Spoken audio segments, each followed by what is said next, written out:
Hello guys, in today's video I'm going to show you how to get your password on Roblox PS5 if you forgot it. So first of all, you want to make sure to open up Roblox.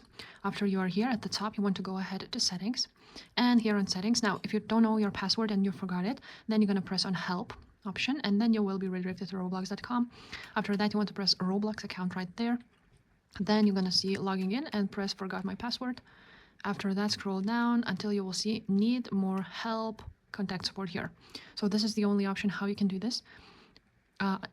Otherwise, if you have like your phone or something, then you can log in simply with your phone. So now you need to enter your date of birth. Do that. What you need to do is enter your username, first name, and also enter the email address, either the one which you have signed into to your Roblox account, or if you never verify your email address, then just enter some other different address where they can contact you basically. And that's pretty much it. After that, you're going to select the device. So let's go ahead and select PlayStation. Then you're going to select the category, account hacked or can't log in. Then subcategory, you want to press forgot the password. And you also want to describe the issue you're facing. So just press forgot the password and they will contact you after this and you will be able to log in. So if this video was helpful, make sure to subscribe and I will see you next time. Bye.